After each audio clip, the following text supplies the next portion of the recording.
Hi everyone, Anthony Fantano here, internet's busiest music nerd, and it's time for a review of the new Flying Lotus song, Never Catch Me, featuring Kendrick Lamar. Yes, together on this track, there are two musical kings of the West Coast right now. A king of production, Flying Lotus, and a king of rapping, Kendrick Lamar, both of whom have amazing, like game-changing albums underneath their belts. Kendrick Lamar came through with Section 80, came through with Good Kid, Mad City. People didn't listen to hip-hop the same after that. A lot of people didn't, whether you like those albums or not. And Flying Lotus as well. Freaking LA, freaking Cosmogramma. A lot of people did not look at electronic music or hip-hop production the same after those albums. And for good reason. Definitely for good reason. So to hear these two, envelope pushers on the same track, I think means a lot. And for Flying Lotus to give Kendrick the endorsement, for Kendrick to give Flying Lotus the endorsement is fantastic. And so, just name-wise alone, I'm looking forward to hearing this track. And this track, among others, is going to be on Flying Lotus's forthcoming LP, You're Dead, coming out Warp Records in October. There are some other guests on this record as well that are very exciting to me, such as Herbie Hancock.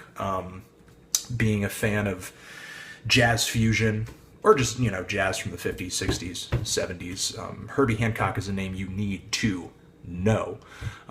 Look up Sextant, look up Headhunters, great records, Herbie Hancock, look them up.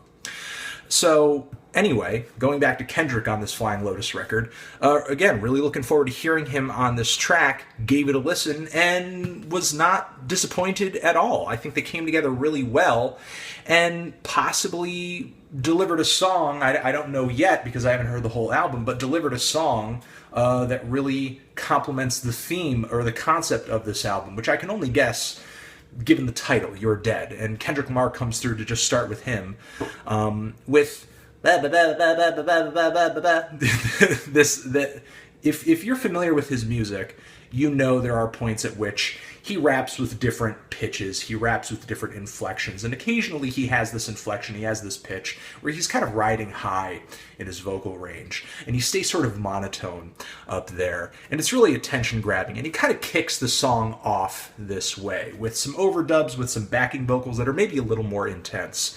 And I love that as he's rapping, he's getting louder, he's getting more impassioned, he's getting more intense, and the delivery is just heating up and up and up and up as the instrumental is heating up as well. Even though Flying Lotus is, producing, he's not a live band, it really feels like you're listening to a live band underneath Kendrick Lamar because of how intimate the Kendrick and this instrumental gel together. Of course, I'm sure there are bass lines that have been brought to the table by Thundercat on this track as well, which Flying Lotus has worked with him on numerous occasions, and they sound great here, as they have on previous songs.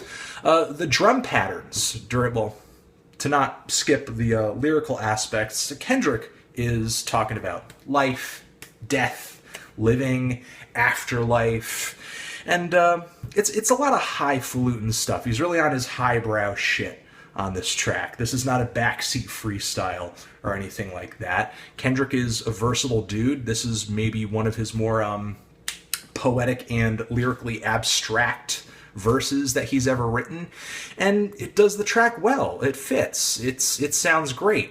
Instrumentally is not where I'm disappointed with this track, but maybe not as floored as I was with Kendrick's verse. And the reason I'm not floored is because I don't really feel like Flying Lotus explores much else on this song other than having just a traditional style rapper on his track. Not to say that Kendrick sounds like everybody else, but it's rare that Flying Lotus has somebody on his records, on his Flying Lotus records. We know about Captain Murphy, we know he's done production for other people, but on his own records, just having people spitting, that doesn't happen that often. That's not a regular occurrence. So for it to happen here is something for him to explore in his music.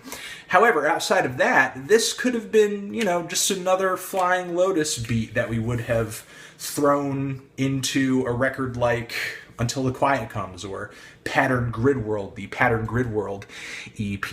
If this track had been just instrumental, this beat would have fit pretty nicely into one of those two records. There are even spots, maybe around the 1 minute mark or so, where Flying Lotus is doing a little bit of double time with the beat. He's throwing those hand claps in there that are just really constant. It just sounds like recycled patterns from previous work. But still, there's some great background vocals on this track. The bass lines, as usual, like I mentioned, are great. And there's an amazing little chopped up piano phrase that plays throughout the song too. And Flying Lotus smooths this out with some great beats. And there's something else I have to note. There's a very nice instrumental interlude on the back end of this track, which the song segues into really nicely, using just a little, sort of bass sample, bass solo of a sample, or just Flying Lotus having Thundercat play something. But that also sounds eerily alike stuff that has happened on his previous material. It is a decent track. I will actually say it's a great track, but not necessarily because Flying Lotus has,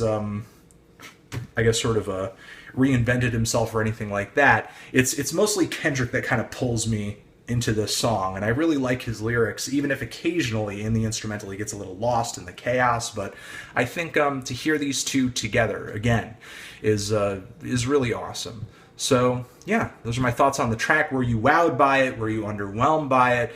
Did it not live up to your expectations? I mean, to me, this song, while it didn't blow my mind, I see it working very well, potentially, in a string of other great tracks. Because to me, Flying Lotus has never really been like a singles artist, necessarily. There are some songs that I think are great by themselves, but I've always enjoyed his music more in sort of like an album experience context. And if this album does have a really clear concept revolving around themes such as death, this track is going to sound great, locked into that. So again, what do you think of this song? Do you love it, hate it, why?